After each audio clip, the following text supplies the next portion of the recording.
ሰላም ጤና ይስጥልን። በሀገር ውስጥና በመላው ዓለም የምትገኙ ወደ ቻናል ላይ ተከታታዮች በዛሬው ቪዲዮ ዶክተር ቄስ ግርማ ዘውዴን የተመለከተ አስደንጋጭ መረጃ እንመለከታለን። ምንድነው አስደንጋጩ መረጃ? ምንድነው የተባለውን አብረን የምንመለከት ነው የሚሆነው። የ14 ዓመቱን ታዳጊ አሰቃቂ አሟሟትም እንመለከታለን። ጠግባይ የነበረውን ሰው በለቅሶ የታጀበ ተማጽኖ ብዙዎች ምን አሉት አስተያየት ሰጥተውበታል። ሰጡ አስተያየቶች መካከል ጨምረን አጠቃላይ ሁኔታውን እንመለከታለን። የኮሜዲያን ያሲን ወይም ደግሞ በአድናቂዎቹና በተከታታዮቹ በሚጠራበት ስሙ ያሲኖ በርካቶችን ያነጋገረ ቪዲዮ በተመለከተም ሀሳብ እንለዋወጣለን። በመጨረሻም እንግዲህ ከነ ዶክተር ስዩም አንቶኒዮስ መታገድ ጋር የተያያዘ መረጃ እንመለከታለን። በነገራችን ላይ ከነ ዶክተር ስዩም አንቶኒዮስ መታገድም በኋላ ሌላ ሰው ታግዷል። ቤተክርስቲያኗ ሌላም ሰው አግዳለች። የታገደው ሰው ማን ነው? ለምን ታገደ? የሚለውን በየተራ የምንመለከት ነው የሚሆነው። ስራውን በተግባር በማሳየት እያስመሰከረ የሚገኘው ድርጅታችን ቴምር ፕሮፐርቲስ አሁን ደግሞ ከቤተ መንግስት በቅርብ ርቀት ላይ በምትገኘው አዋሬ ላይ የ35% ዳጎስ ያለ ቅናሽ አድርጎ የመኖሪያ ቤቶቹን እነሆ ይላቸዋል።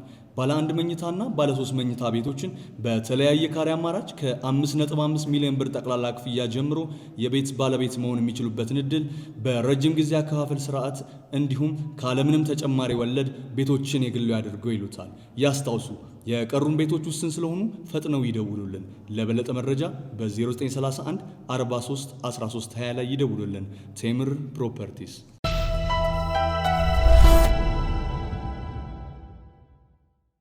ሰላምታውን አረሳሁትም።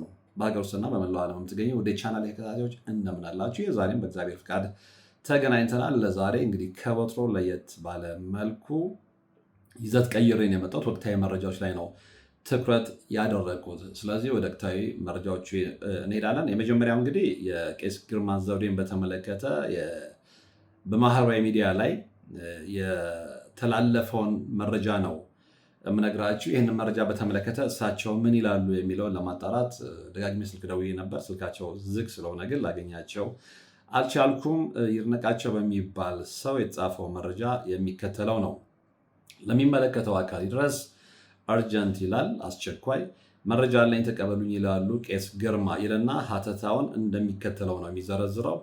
ይሄ ለወንጌል አማኙም ለመላው የሀገሪቱ ሕዝብና መንግስት በጣም አደገኛ ነው። ውሸት ከሆነ ደግሞ ግለሰቡ ሊጠየቁ ይገባል። ሙሉ መልእክቱ ሳይነበብ አስተያየት አይሰጥ ይልና ሲቀጥል ኢትዮጵያ ውስጥ ያሉ ሐሺሽ፣ አደንዛዥ እጽ፣ ህገወጥ የጦር መሳሪያ የሚነግዱ ነቢያት አሉ። በመስረጃ እጄ ላይ አለ።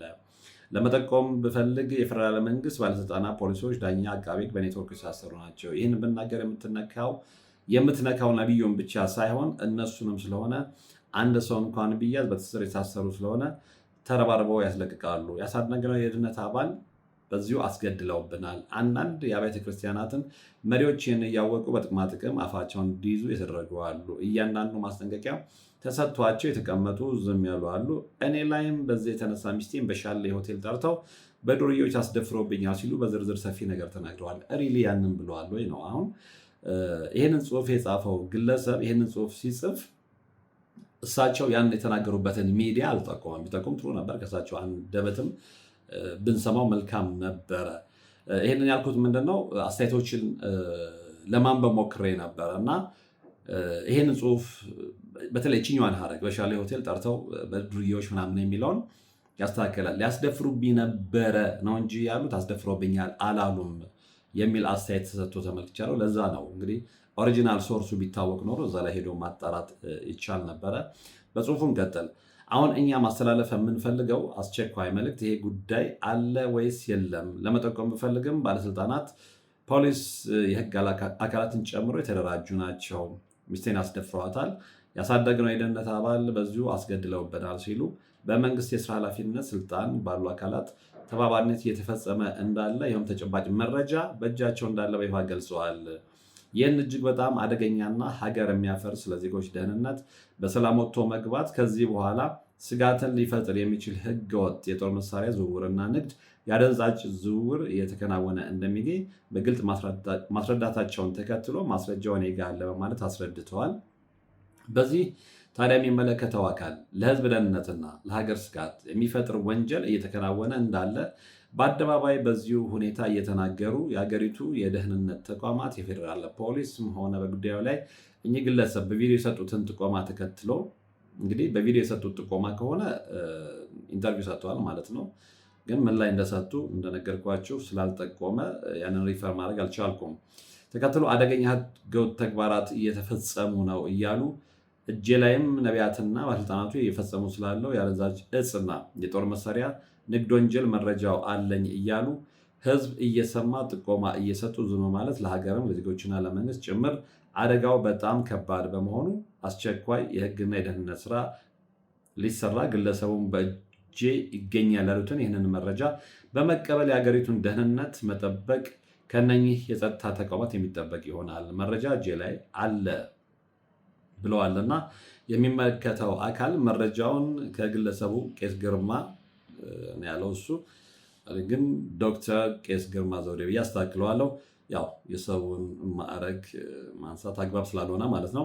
በህግ አግባብ ተቀብሎ ህጋዊ ሁኔታዎችና የጥንቃቄ እርምጃዎችን ሊያደርግ ይገባል እያለን በተቃራኒው እኚህ አባት ይላል እንግዲህ ይህንን ጽሑፍ የጻፈው ግለሰብ ቄስ ግርማ ወይም ደግሞ ዶክተር ቄስ ግርማ ዘውዴ የተናገሩትና ጥቆማ የሰጡት እጃቸውም ላይ መረጃው እንዳለ ያወሩት ነገር ውሸት ሆኖ የሚገኝ ከሆነ ደግሞ በሀገርና በህዝብ ላይ ስጋት በሚፈጥር ሁኔታ ህዝብ በመንግስት አካላት ላይ በፖሊስና የህግ አካላትን ጨምሮ በባለስልጣናቱ ላይ እምነት እንዳይኖረው የሚያደርግ መተማመንን የሚያጠፋ በመሆኑና ሀገሪቱ ላይም አሁን እየታየ ካለው ነባራዊ ክስተቶች አንጻር ለማድረግ በማሰብ ያደረጉት ስለሚሆን ከተጠያቂነት የማያስቀራቸው ከመሆኑ ባለፈ እንዲሁም በወንጌል አማኞች ተቋምና በመላው አማኙ ላይ የተደረገ የስም ማጥፋት ዓላማና ተልዕኮ ያለው ሆኖ ተግባርና የውሸት ጥላቻ ንግግር ሊሆን ከቻለ በግለሰቡ ላይ ህጋዊ እርምጃና ተጠያቂነት ስላለው የሚመለከተው የፌዴራል መንግስት አካል በአስቸኳይ በጉዳዩ ላይ ህጋዊ ሁኔታዎችን በማድረግ በጉዳዩ ላይ ምርመራና ጥንቃቄ እርምጃ በመውሰድ ለህዝብ ይፋ ማድረግ እንደሚገባ አጽንኦት ሰጥተን መልእክታችንን በአክብሮት ለማስተላለፍ እንወዳለን ይልና ኤንቢ ያው ማስታወሻ ነው። በነቢያቱና በባለስልጣናቱ ትብብር ደህንነት ተገድሏል፣ ባለቤቴን አስገድደው አስደፍሯታል ሲሉ ገልጸዋል ይልና ይሄ ነገር በነቢያትና በመንግስት ባለስልጣናት ትብብር የሚደረግ ከሆነ ሀገርና ህዝብም አደጋ ላይ ነው። ውሸት ከሆነ ደግሞ ሀገርና ህዝብን በውሸት ወሬ በማሸበር እንዲሁም የወንጌል አማኞችን ተቋምና አገልጋዮችን ስም በማጥፋት ግለሰቡ በህግ ሊጠይቁ ይገባል ይላል። ይሄ ራሱ አስተያየት ነው። እንግዲህ በቪዲዮ ላይ ነው ያለው። እዛ ቪዲዮ ላይ ሪሊ ይሄንን ተናገሩ ከሆነ አደጋ ላይ ነን፣ እጄ ላይ ማስረጃ አለ ብለው በቪዲዮ ይሄንን ምስክርነት ከሰጡ ሪሊ አደጋ ላይ ነን። ምክንያቱም ከዚህ በፊት እንግዲህ ሐሰተኛ ነቢያቶችን በተመለከተ ብዙ ፕሮግራም ተሰርቷል በተለያዩ ሚዲያዎችም ላይ እንግዲህ የኔ ላይ ያለው አመት ከምናምን እንደሰሩ አስታውሳለሁ እና በጣም በሚገርም ሁኔታ የዛን ጊዜ ያንን ነገር በምንሰራበት ሰዓት ላይ በትክክል ከማፊያዎች ጋር የሚተባበሩ ፖሊሶች ያሉትን ያህል በጣም በሚገርም ሁኔታ ደግሞ እውነቱን ለማውጣት ሲጥሩ የነበሩ በጣም ታታሪ ለሙያቸው የሚቆረቆሩ እውነተኛ የህግ ሰዎች፣ እውነተኛ ፖሊሶች፣ እውነተኛ ባለስልጣናት እንደነበሩ አስታውሳለሁ። ምክንያቱም እንደውም አንዳንዶቹን በጉዳዩ ላይ ያስኩትኝ እኔ ስለነበርኩኝ ይሄ በሐሰተኛ ነቢያቶች ዙሪያ የነበረውን ነገር በግል ያናገርኳቸውም አሉ ፖሊስ ጣቢያ ድረስ በመሄድ። ስለዚህ በጣም ከፍተኛ የሆነ ቅንነት የተሞላው ትብብር ሲያደርጉ የነበሩ አሉ።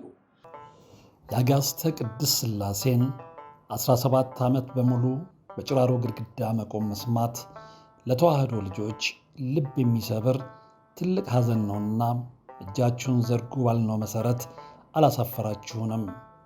ፈጣን ምላሻችሁ የቅድስት ሥላሴን ቤት እንድንሠራ ያሰብነውን እንድንፈጽም ኃይልና ብርታት ሆኖን ይኸው መሠረቱን ጀምረናል።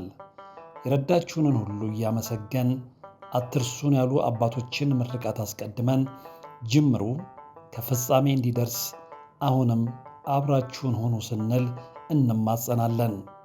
አብረን እንደጀመርነው አብረን እንጨርሰዋለን። ድጋፋችሁ አይለየን።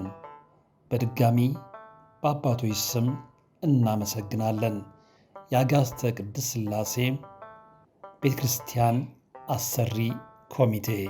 ስለዚህ ሁሉንም ፖሊስ ከዛ ጋር መፈረጅ ይከብዳል።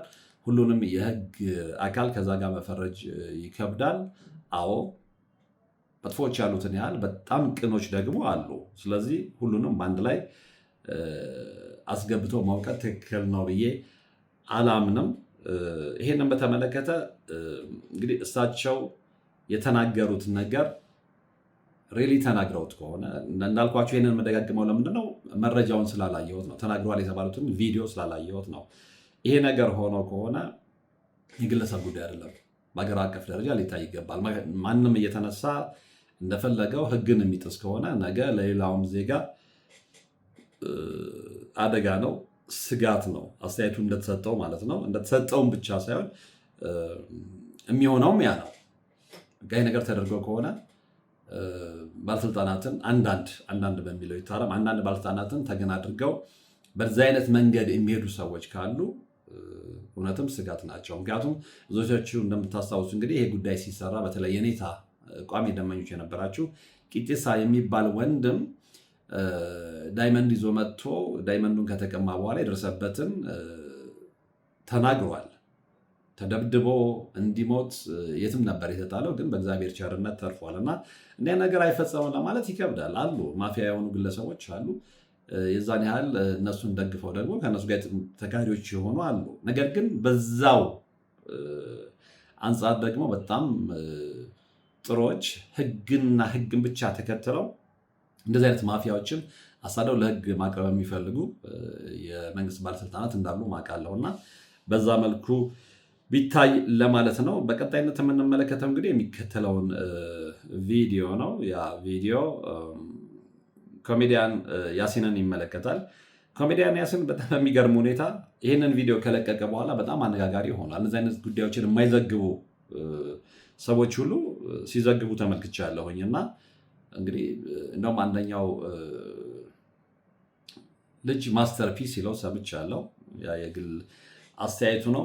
የሆነ ሆኖ ግን ይሄ ቪዲዮ የብዙ ኢትዮጵያውያንን ህይወት የነካ ስለሆነ የብዙዎችን በር አንኳኩቷል።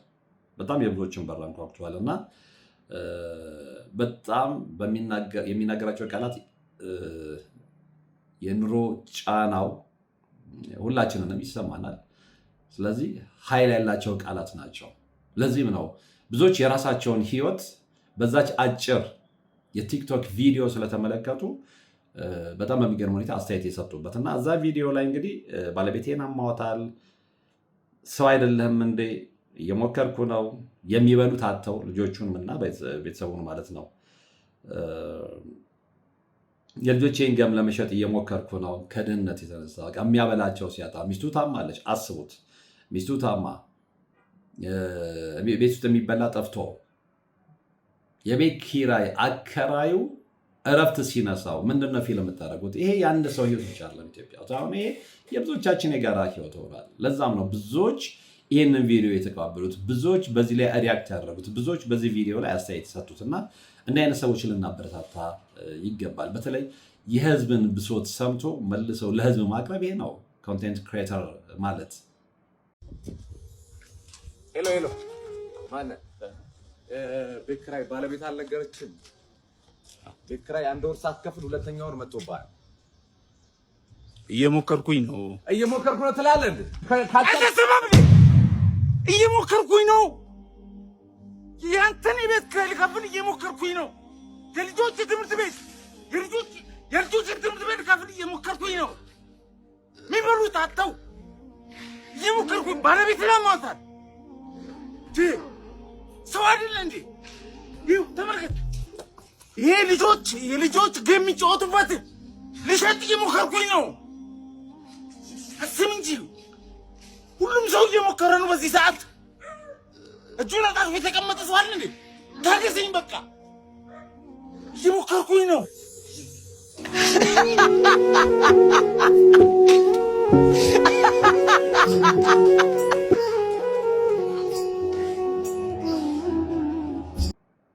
ለህዝብ መድረስ ማለት ይሄ ነው። አንዳንድ ቪዲዮዎች ላይ በጣም ምንም እዚህ ግባ ማትሏቸውን ይዘቶች ይዘው የሚያላግጡ ሰዎችን የተመለከተን ነው እና ቲክቶክን እንደዚህ የህዝብን ብሶት ይፋ ለማውጣትም ልንጠቀምበት እንደምንችል ኮሜዲያን ያሲን አሳይቶናልና በዚህ አጋጣሚ ልናመሰግነው ይገባል እላለሁ። ከዛ ውጭ እንግዲህ ከዚህ ጋር በተያያዘ የዳሎል ኢንተርቴንመንት ባለቤት እንግዲህ እሱም ያው ኢምፕረስድ በመሆን ነው በዚህ ስራ ስጦታ አበረክትለታለሁ ብሎ አንድ ቪዲዮ ሰርቶ ተመልክቻለሁኝ እና እዛ ላይ ኦልሞስት በዋጋ ሲተመን 2600 ብር ያለ ይመስለኛል ካልተሳሳትኩኝ። እና የዛን ያህል ዋጋ ያለው ማይክ ነው ለስራው እንደያገለግለው እና ስጦታ ይናገር ምናምን የሚል ነገር እንትን ብሎበታል። ኦፍኮርስ እሱም ብቻም አይደለም ይሄ ልጅ እንደዚህ አይነት ሰዎችን ለማበረታታት ቅልብ ያለው ልጅ ስለሆነ እኔ ሁሌ ይገርመኛል። አያለው ስራዎቹን በጣም ጥሩ ነገር ስለሚሰራ ጥሩ የሚሰሩ ሰዎችን ትመለከታላችሁ አይደለ? ልናደርገው የምንችለው ያንን ነው። ቪዲዮ በመመልከት ነው አይደለ? እንድትጋገዝ የምንችለው ያው ብዙ ተመልካች ይኖራችሁ ነው ሀሳባችሁም እውን የሚሆነው። ስለዚህ ይሄ ልጅ ከሚሰራቸው ወቅታዊ ነገሮች ይልቅ ስለ ዳሎል ነው ደግሞ እያወራ ያለሁት ዳሎል ኢንተርቴንመንትም ማለት ነው። እና ልቡ ይገርመኛል። በአሁን ሰዓት ላይ ሰው በክፋት በሚጠላለፍበት ሰዓት ላይ እሱ ግን ያለውን ነገር ከማካፈል አልፎ ሁሌ ስለ ቅንነት ነው የሚያወራው። ቅንነትን በአንደበቱ ብቻ አይደለም በተግባርም እያሳየ ነው። የተቸገሩ ሰዎችን ሲረዳ እንመለከታለን። አሁን በነፃነት ወርቅነህ ላይ ሰርቶ ያገኘውን ገንዘብ ለምን እንደዋለ ብዙዎቻችሁ የምታውቁ ስለሆነ ያንን አልደግመውም። ከዛ ውጭ ደግሞ እንደዚህ የሚሰሩ ልጆችን ከማበረታታቱ ባለፈ እንደውም አንድ ቲክቶክ ላይ የሰራውን እያየሁ ነበረ። ምን እንስራ ብላችሁ ግራ ለገባችሁ ኮንቴንት ክሬት ማድረግ ለተሳናችሁ ብሎ እሱ የሄደበትን መንገድ ሲያካፍል ነበር። እንዲህ አይነት ቅን ልጆች ናቸው የጠፉት።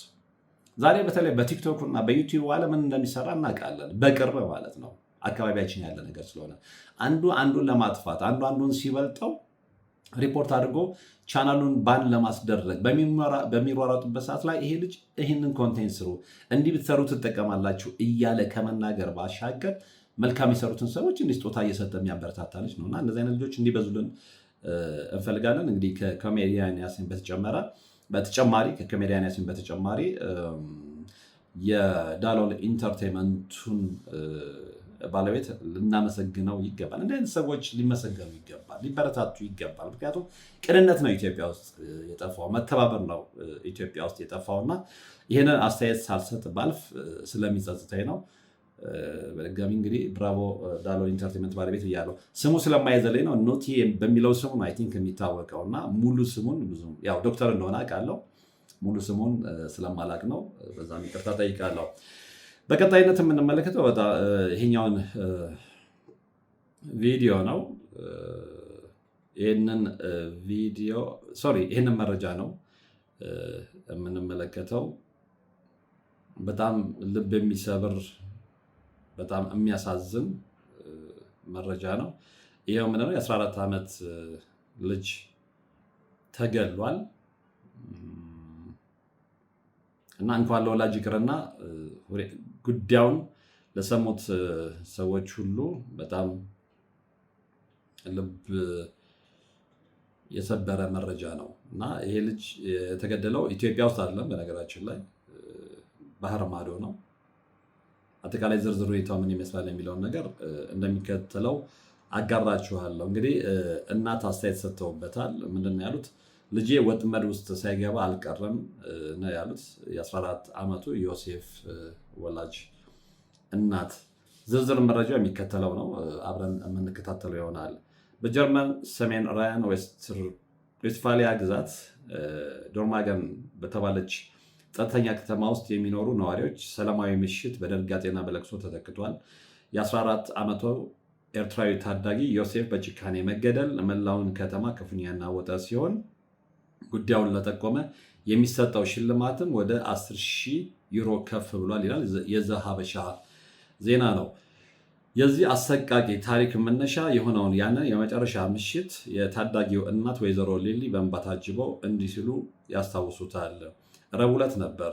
ዮሴፍ የተኩስ ስፖርት ክለብ የደንብ ልብሴን ለክቼ ፈጥኜ እመለሳለሁ ብሎ ከቤት ሲወጣ እናቱ ብዙ እንዳይቆይ ተማጽነውት ነበር። ሆኖም ሰዓቱ እየረፈደ ጨለማው እየገፋ ሲሄድ ግን የዮሴፍ ስልክ ዝም አለ።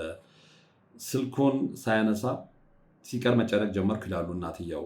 ልጄ እጅግ ምርጥና የኔ ኩራት ነበር። አንድ ሰው እንዲህ ያለ ነገር ያደርጋል ብዬ ፈጽሞ አላስብም። የሆነ ወጥመድ ውስጥ ሳይገባ አልቀረም ሲሉ በሀዘን ተሰብረው ይናገራሉ። እናትየው ለክለቡ ኃላፊ ደውለው ልጃቸውን ቢጠይቁም በዕለቱ ግን ምንም አይነት ቀጠሮ እንዳልነበረው ሲረዱ ስጋታቸው ወደ እውነት ተቀየረ። የዱሰልዶርፍ አቃቤ ሕግና የዶርማገን ከተማ አስተዳደር ወንጀሉን የፈጸመውን ግለሰብ ለመያዝ የሚረዳ ጥቆማ ለሚሰጥ ሰው ቀደም ሲል መድቦት የነበረውን 5,000 ዩሮ ሽልማት ወደ 10,000 ከፍ አድርገውታል። እንግዲህ በኢትዮጵያ 1.3 ሚሊዮን ብር ማለት ነው። ዮሴፍ እንደ አውሮፓውያን አቆጣጠር ከ2016 ዓ.ም ጀምሮ በጀርመን የኖረ ሲሆን በከተማው ነዋሪዎችና በሚጫወትበት የእግር ኳስ ክለብ ዘንድ እጅግ ተወዳጅ ነበር። ከዚህ ጋር እንግዲህ በተያያዘ ዮሴፍ እንደ አውሮፓውያን አቆጣጠር ከ2016 ጀምሮ በጀርመን የኖረ ሲሆን በከተማው ነዋሪዎች እና በሚጫወትበት የእግር ኳስ ክለብ ዘንድ እጅግ ተወዳጅ ነበር። ክለቡ በድረገጹ ባወጣው መግለጫ ዮሴፍ ፈገግታ የማይለየውና የስፖርታዊ ጨዋነት መገለጫ ነበር፣ የእሱ ሞት በልባችን ውስጥ ትልቅ ክፍተት ጥሎ አልፏል ሲል ገልጾታል። በዶርማገን እና በዱሰልዶርፍ የሚኖሩ የኤርትራና የኢትዮጵያ ኮሚኒቲ አባላት ለእናቱና ለታናሽ እህቱ የገንዘብና የሞራል ድጋፍ እያደረጉ እንደሚገኙ ተዘግቧል። ዮሴፍ የኛም ልጅ ነው በሚል በሶሻል ሚዲያ የተጀመረው እንቅስቃሴ ወንጀለኛው ለሕግ እንዲቀርብ የሚጠይቁ ድምፆችን አስተጋብቷል። ይህ ግድያ በስደተኞች መጠለያ ውስጥ በሚኖሩ ሌሎች ቤተሰቦች ላይ ከፍተኛ ፍርሃት የፈጠረ ሲሆን የከተማው አስተዳደር በመጠለያው አካባቢ ያለውን ጥበቃ እንዲያጠናክር ማህበረሰቡ እየጠየቀ እንደሚገኝም ዘገባው ያመለክታል። ዮሴፍ ወጥመድ ውስጥ ሳይገባ አልቀረም የሚለውን የእናቱን ስጋት መሰረት በማድረግ ፖሊስ የታዳጊውን ስልክ ልውውጦችና የሶሻል ሚዲያ መልእክቶችን በተለይም ስናፕቻት እና ኢንስታግራም በዝርዝር እየመረመረ ነው። ከቤት እንደወጣ የቀጠረው ሰው መኖር አለመኖር ለማረጋገጥ ጥረት እየተደረገ ነው ተብሏል። የዶርማገን ከንቲባ ኤሪክ ሴረንፊልድ ይህ አሰቃቂ ድርጊት ሁላችንንም ክፉኛ ጎድቶናል በማለት ለቤተሰቡ መጽናናትን ተመኝተዋል። የዋልድሴ የግድያ ምርመራ ቡድን ጉዳዩን በከፍተኛ ጥንካሬ እየመረመረው ይገኛልም ተብሏል። ታዳጊው ዮሴፍ ስደተኞች በሚኖርበት ማዕከል ውስጥ ከእናቱ እና ከ7 ዓመት እህቱ ጋር ይኖር የነበረ ሲሆን አባቱ በጀርመን እንደማይኖሩ ነው የታወቀው። ፖሊስ በዕለቱ በሀያቁ አካባቢ አጠራጣሪ እንቅስቃሴ ያዩ ሰዎች ካሉ መረጃ እንዲሰጡ ጥሪ አቅርበዋል። የዮሴፍ አስክሬን ምርመራ ተጠናቆ ለቤተሰቡ እንዲሰጥና የቀብር ስነስርዓቱ እንዲፈጸም ዝግጅቶች እየተደረጉ እንደሆነም ተነግሯል።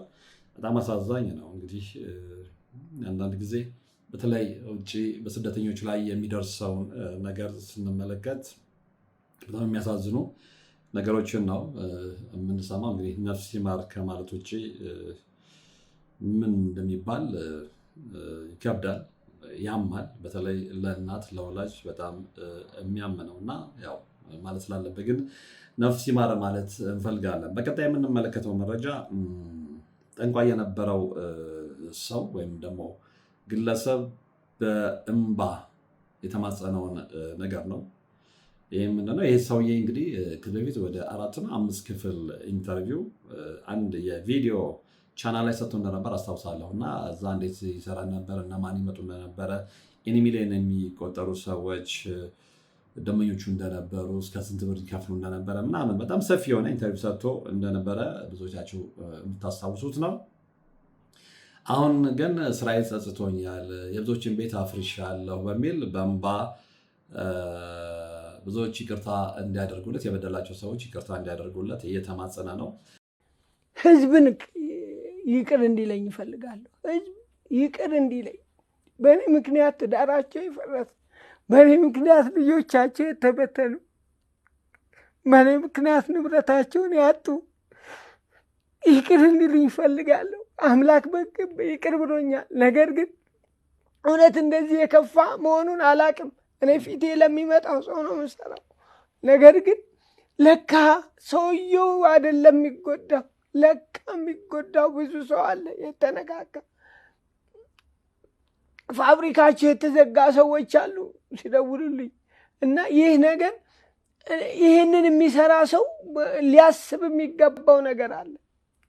አንድ ሰው አይደለም የሚነካው፣ በዛ ሰውዬ ስር የሚተዳደሩ ሰራተኞች አሉ። እና እኔ ይቅርታ እንዲሉኝ ነው የምፈልገው። በእውነት ብዙ ሰው የሚጎዳ ስራ ነው እንደ ሰው ስናስበው፣ በእግዚአብሔር ደግሞ የከፋ ነው። እና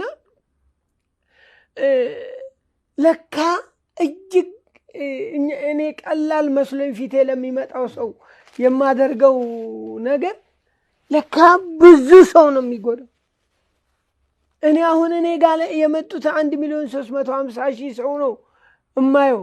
ለካ ያንን በ10 እጥፍ ማባዛት ስመለከተው በ10 እጥፍ ማባዛት ነው። ለምን? ልጆቻቸው አሉ፣ የሚበተንባቸው ሰዎች አሉ። እነዚህ የመጡት ፈቅደው ወደው ነው የገቡት። እነዛ ግን በተጽዕኖ ሰው ያጣበኩባቸው፣ በተጽዕኖ ቤታቸው የፈረሰ፣ በተጽዕኖ ያጡ። ጭካኔ ነው ይሄ እኮ ጭካኔ ነው። እንኳን ቀረብኝ። እውነቴን ነው። እንደ ሰው ተው፣ የዘላለም ሕይወት የትርፍ ነው። እንደ ሰውኛ እረፍቴና ከዚህ ነገር መመለሴ ለእኔ ትልቅ ነው እና ምንድን ነው ይጸለያል። ምልክቱ ምንድን ነው? ብዙ ባለጉዳይ ይመለሳል። ተበላሽ እንግዲህ የእሱን ይቅርታ በተመለከተ የተለያዩ አስተያየቶችን ተመልክቻለሁ። አንዳንዱ ይቅርታ የእግዚአብሔር ነው ይቅር ቢደረግለት የሚል አለ። አብዛኛዎቹ ግን መጀመሪያ ከሰዎች የሰበሰበውን ገንዘብ ለበደላቸው ሰዎች ይመልስና ከዛ በኋላ በይቅርታው ላይ መነጋገር ይቻላል የሚልም አስተያየት ሰምቻለሁ። ፍርድ እግዚአብሔር ነው፣ ስለዚህ እግዚአብሔርን ይቅርታ ይጠይቅ የሚሉም አስተያየቶች ተሰጥተዋል። ዞሮ ዞሮ ይቅርታ መጠየቁ ባልከፋ፣ ነገር ግን እንግዲህ የፈረሱትን ቤቶች በተለይ ይሄ ከጥንቆላ ጋር ብዙ የተፈልሻሹ ነገሮችን ስንመለከት ለአስተያየት እንኳን ይከብዳል። ስለዚህ አንዳንዶች እንዳሉት እንግዲህ እግዚአብሔር በእንባ ሰውን ይቅርታ የጠየቀውን ያህል፣ ቤታቸውን ያፈርሰባቸውን ሰዎች የጠየቀውን ያህል እግዚአብሔርን ደግሞ ያው በጽኑ መጠየቅ ይኖርበታል። ከዛ በኋላ እግዚአብሔር ምን አይነት ፍርድ መስጠት እንዳለበት ያውቃል እና ያንን ብለን ብቻ እንድናልፍ ነው የምፈልገው። እንግዲህ ሌላው የምንመለከተው መረጃ ምንድነው? የነ ዶክተር ስዩም አንቶኒስ መታገር ነው። እነ ዶክተር ስዩም እንግዲህ በመሰረተ ክርስቶስ ቤተክርስቲያን መሪዎች ግብረ ሰዶማውያንን ከተቀበሉ የምዕራቡ ዓለም አብያተ ክርስቲያናት ጋር የፈጠሩትን የአመፅ ህብረት በመቃወም መጀመሪያ በውስጥ ሞክረው ተገቢ ምላሽ ሲያጡ ወደ አደባባይ ወጥተው ድርጅቱን መቃወማቸው ይታወሳል። ይህንንም ተከትሎ እንግዲህ እዚህ ሰፈር ብዙ ሰጥ ገባ እንደነበርም የሚታወስ ነው። ነገር ግን የሚያሳዝነው የመሰረተ ክርስቶስ ቤተክርስቲያን መሪዎች እውነተኛ ንስሐ ከመግባት ይልቅ እነ ዶክተር ስዩም አንቶኒስን ከአባልነት ሰርዘዋል የሚል አስተያየት በቴዎድሮስ ተጫን ተሰጥቷል። አሁን እዚህ ላይ የምንመለከተው ምንድነው? በትክክል እነ ዶክተር ስዩም አንቶኒስ ታግደዋል። እስከማስታውሰው እኔም ብዙ ጊዜ እንግዳይም ስለነበር ዶክተር ስዩም አንቶኒስ በተለይ በዚህ በግብረ ሰዶማዊነት ላይ ብዙ መርሃ ግብሮችን አብረን እንደሰራንም አስታውሳለሁ። ጠንካራ የሕክምና ባለሙያ። ከዛም ውጭ እንግዲህ ግብረ ሰዶማዊነት ኢትዮጵያ ውስጥ በፍጹም አፕላይ እንዳይደረግ ሽንጣቸውን ከሚገትረው በፊት አውራሪነት ከሚታገሉ ወንድሞች መካከል አንደኛው ነበር። እንግዲህ ቤተክርስቲያናቷ ባወጣቸው መግለጫ ላይ እሱን ጨምሮ ሌሎች ሰዎችንም አግዳለች። አሁን አንዳንድ ቦታ ላይ ምንድነው ለቤተክርስቲያን ታዛዥ ባለመሆን ምናምን የሚል ነገር ተመልክቻለሁ። አሁን እሱን ዝርዝር ጉዳዩን ስለማለቀው እዛ ላይ ኮሜንት ማድረግ አልችልም። ነገር ግን ከግብረ ሰዶማዊነት ጋር ባላቸው አቋም ከሆነ ይሄ እገዳ የተጣለባቸው አደጋ ነው። ምክንያቱም የእምነቱ ተከታዮችም እነዚህን ሰዎች ይህንን ውሳኔ ያስተላለፉትን ሰዎች ዝም ይላሉ ብዬ አላስብም። ነገር ግን ይህን በዚህም እንዳለ ሌላ የእግር ዜና ሰምተናል እና ይህ እግር ዜና ምንድን ነው? ወንጌላዊ አዳነ ደቻሳ እነ ዶክተር ስዩም አንቶኒስ ከመሰረተ ክርስቶስ ቤተክርስቲያን አባልነት ልክ እንደነሱ ተሰርዟል የሚል ነው። የወንጌላዊነት ሹመቱም ተገፏል። የመሰረተ ክርስቶስ ቤተክርስቲያን አባልና በአሁኑ ወቅት በኢትዮጵያ የሃይማኖት ተቋማት ጉባኤ የሰላም ግንባታ መምሪያ ዋና ኃላፊ በመሆን በማገልገል ላይ የሚገኘው ወንጌላዊ አዳነ ደቻሳ የወንጌላዊነት ሹመቱ ተሽሮ ላልተወሰነ ጊዜ ከቤተክርስቲያናቱ አባልነት እንዲሰረዝ ተወስኗል የሚል ይዘት ያለው ደብዳቤ በሶሻል ሚዲያ ሲዘዋወር ተመለከትኩኝ ይላሉ ጸሐፊው። ወንጌላዊ አዳነ ደቻሳ ግብረ ሰዶማዊነትን እምቢ በሉ በሚል ርዕስ በኤልሻዳይ ቴሌቪዥን ኔትወርክ ላይ ከ3 ወራት በፊት ትምህርት መስጠቱ ይታወሳል። ይህ ወንድም ላልተወሰነ ጊዜ ከአባልነት መሰረዙን በሚገልጸው ደብዳቤ ውስጥ ያለበቂ ማስረጃ የግል ስልጣን ፍላጎቱን ለማርካት አስቦ የመሰረተ ክርስቶስ ቤተክርስቲያን አሰራርና ደንብን በማጥላላትና መሪዎቿን በማንቋሸሽ አባላት በቤተክርስቲያኒቱ አሰራር ላይ ከፍተኛ ጥርጣሬ እንዲያድርባቸው ለማድረግ 20 ገጽ ያለው ጽሑፍ በቴሌግራም በትኗል የሚል ክስ ቀርቦበታል ነው የሚለው። ታዲያ በወንጌላዊው የስልጣን ፍላጎቱን ለማሟላት አስበው በቴሌግራም አሰራይቷል የተባለው ባለ 20 ገጽ ጽሑፍ በትናንትናው ዕለት እጅ ገብቶ ለማንበብ ሞክሬ ነበር። ወንጌላዊ አዳነ ለክስ ያበቃው ጽሑፍ ርዕስ መሰረተ ክርስቶስ ከየት ወዴት በሚል ርዕስ የተሰናዳ ነው። ጸሐፊው ስለ ጽሑፉ ዓላማ ገና ከጅምሩ ያስቀመጠው ሐሳብ ደግሞ የሚከተለው ነው። የዚህ ጽሑፍ ዋና ዓላማና ግብ ቤተክርስቲያናችን እጅግ ድንቅ አጀማመርና እድገት እንደነበረት በማስታወስ በአሁኑ ጊዜ ግን ከመስመር የወጡ የተወሰኑ ግለሰቦችን የማንገስ ቤተክርስቲያኒቱን ኃላፊነቱ የተወሰነ የግል ኩባንያ አድርገው የማስተዳደር መጽሐፍ ቅዱሳዊ ያልሆኑ አሰራሮችን፣ ኢፍትሐዊ ልምምዶችን በተግባር በማሳየት በቁጥር እያደገች ቢሆንም የአመራርና የአስተዳደር ቁልቁል ጉዟ እንዲቆም ወደ ቀደመ ንጽህናዋና ክብሯ እንድትመለስ በቅን ልቦና የታድሶ ጥሪ ማቅረብና የጠራ ዓላማ ንጹህ አሰራር፣ ፍትሐዊነትና ጽድቅ ያለበትን የዘመኑ ነፋስ በቀላሉ የማያወዛውዛትን ችግሮቿን በመነጋገርና በመወያየት የምትፈታ የማንም ሳትሆን የክርስቶስ የሆነችና የማህበረ ምዕመናዊ የአመራር ስልትን ሳታዛንፍ የምትከተል መሰረተ ክርስቶስ ቤተክርስቲያንን ማጉላት ነው። እንግዲህ ወንጌላዊ አዳነ ደቻሳ በወቅታዊ የቤተክርስቲያኒቱ ሁኔታ አሳስቦ ችግሩ በውይይት እንዲፈታ ለተወሰኑ የቤተክርስቲያኒቱ ቀደምት አመራሮችና አገልጋዮች ይህንን የጥንቃቄ መልእክት በጽሁፍ በማስተላለፍ የወንጌላዊነት ሹመቱ ተነጥቆ ላልተወሰነ ጊዜ ከአባልነት ሊሰረዝ በቅቷል። ወንጌላዊው አዳነን በደብዳቤው ስለተጠቀሱ ሌሎች የክስ ጭብጦችም ጠይቄው ክሶቹ ሙሉ በሙሉ ከእውነት የራቁና አንዳንዶቹም ከ20 ዓመታት በፊት ተከስተው በወቅቱም እልባት ያገኙ እንደሆነ ተናግሯል። ወንጌላዊ ዛሬ ላይ በተፈጠረው ችግር የተቃውሞ ድምፄን በማሰማት የ20 ዓመታትን ወደኋላ ተመልሶ ፋይል መምዘት ትክክል አይደለም በማለትም ይሞግታል እያለ ጽሁፉ ይቀጥላል። ይህን ጽሁፍ እንግዲህ ኢንጂነር ጌታሁን ሄራሞ ናቸው ያሰፈሩት። እንግዲህ እዛ ቤት ውስጥ ምን እየተፈጸመ እንደሆነ ወደፊት በደንብ ነገሮች ይፋ ይሆናሉ ብለን እናስባለን። ነገር ግን በተለይ ይሄ ሰዶማዊነትን በተመለከተ ሰዎች አቋማቸውን ስላንጸባረቁና ከዛ ጋር በተያያዘ ከሆነ እንዳልኳችሁ ህዝቡም ዛሬ ባይጠይቅ ነገ ከነገ ወዲያ መጠይቁ አይቀርም የሚል የግል እምነት አለኝ ማለት ነው። እንግዲህ ለዛሬ ወቅታዊ አነጋጋሪ ጉዳዮች በማህበራዊ ሚዲያ ላይ እነዚህ ነበሩ። እነዚህን ነቅሰን ተመልክተናል። በዚህ ጉዳይ ላይ የሁላችሁንም ማስተያየት እፈልጋለሁ። ስለዚህ አስተያየታችሁ ማሳብ መስጫው ሳጥን ውስጥ ማስቀመጥ እንዳትረሱ። በቀጣይ በሌላ መርሃ ግብር ነው የምንገናኘው። እስከዛው ግን ሁላችሁም በያላችሁበት ሰላም። ስራውን በተግባር በማሳየት እያስመሰከረ የሚገኘው ድርጅታችን ቴምር ፕሮፐርቲስ አሁን ደግሞ ከቤተ መንግስት በቅርብ ርቀት ላይ በምትገኘው አዋሬ ላይ የ35% ዳጎስ ያለ ቅናሽ አድርጎ የመኖሪያ ቤቶቹን እነሆ ይላቸዋል። ባለ 1 መኝታና ባለ 3 መኝታ ቤቶችን በተለያየ ካሬ አማራጭ ከ5.5 ሚሊዮን ብር ጠቅላላ ክፍያ ጀምሮ የቤት ባለቤት መሆን የሚችሉበትን እድል በረጅም ጊዜ አከፋፈል ስርዓት እንዲሁም ካለምንም ተጨማሪ ወለድ ቤቶችን የግሉ ያድርገው ይሉታል። ያስታውሱ፣ የቀሩን ቤቶች ውስን ስለሆኑ ፈጥነው ይደውሉልን። ለበለጠ መረጃ በ0931 43 13 20 ላይ ይደውሉልን። ቴምር ፕሮፐርቲስ